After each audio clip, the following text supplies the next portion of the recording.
Hey friends, Barkey J. Dog here, back with another movie review. I recently tripped across this fun little picture, and I thought I'd share it with you. Now, this film is both notable and interesting for 4 reasons, which I'll explain in a bit. This time, we're talking about the Ghost Camera from 1933. Our story goes like this. Our hero, John Gray, is driving home from a vacation when he passes by the ruins of a castle. Someone tosses a camera that, unbeknownst to him, lands in the back seat of his car. His butler finds the camera among the other items of luggage when he's unpacking the car, and now Gray has a mystery on his hands. Fortunately, being a bit of a camera bug himself, he has a complete darkroom set up and decides that developing the negatives may provide a clue to the camera's owner. And then lo and behold, the first negative reveals what appears to be a murder. When he's called out of the room, a thief sneaks through the window and steals both the camera and the negative. But Gray still has the remaining negatives, and using them, he's able to trace back where the photographer was when he took the pictures.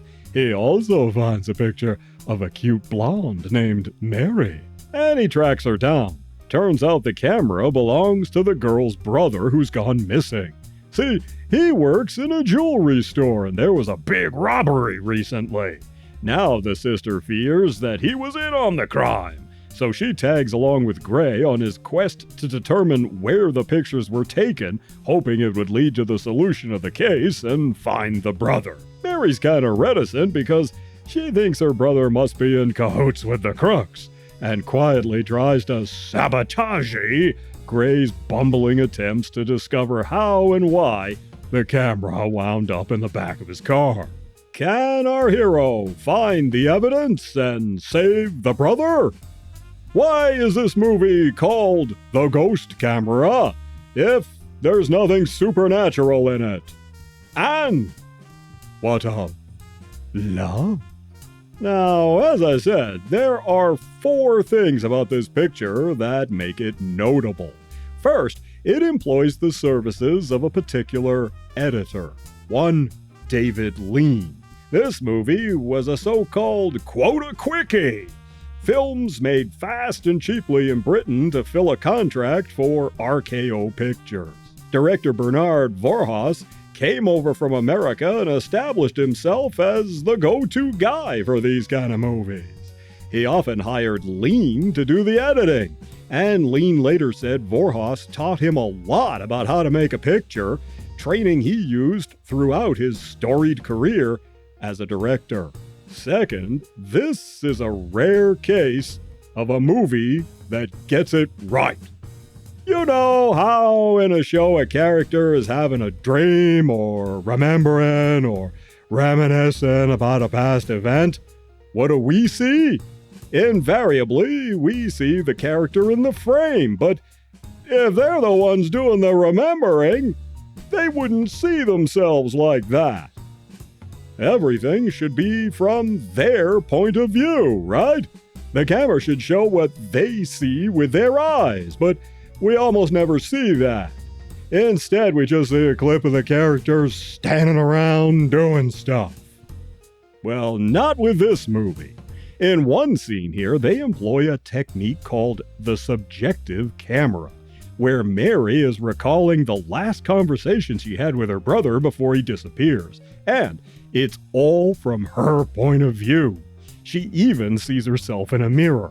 Now, this was not the first use of the subjective camera. That showed up several years earlier in the 1931 version of Dr. Jekyll and Mr. Hyde.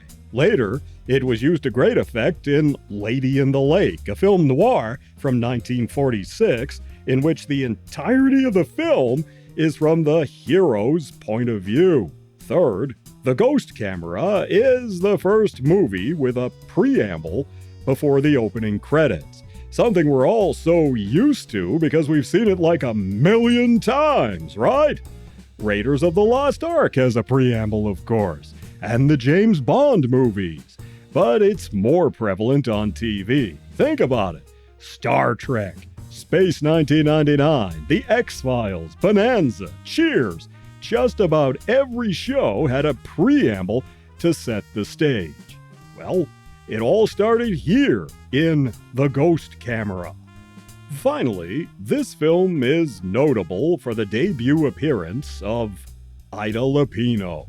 This was her very first screen role, later going on to become a star actress, a writer and director, helming several classic film noirs.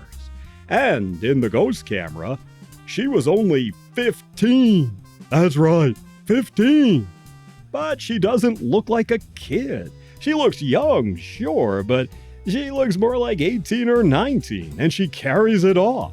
She seems older than her actual age. She is seen in a slip in one scene, which is played for comedy because the hero's all flustered, right? And our hero is obviously older. When this was made, he was 36, over twice her age. Or, if you accept that her character is a little older, he's still like 16 years her senior. Now, the Twitter kids won't like that, but they don't like anything, and they don't watch movies, so who cares what they think? Not me. Well, speaking of our hero, he was played by Henry Kendall, and I loved him in this. Kendall made several movies, but dismissed them all as unimportant. He was by trade a stage actor and preeminent director, being in demand to helm stage productions. He's delightful in this movie. There's something of Bertie Wooster or Edward Everett Horton in his character. Something British comedian Arthur Askey would play. And in the scenes with his butler, the way they play off each other, these two are golden. There's a bit of Charters and Caldecott about these two. If you know, you know. They would have made a great double act, and I wanted to see more of them. They could have done a great series of pictures playing these two characters.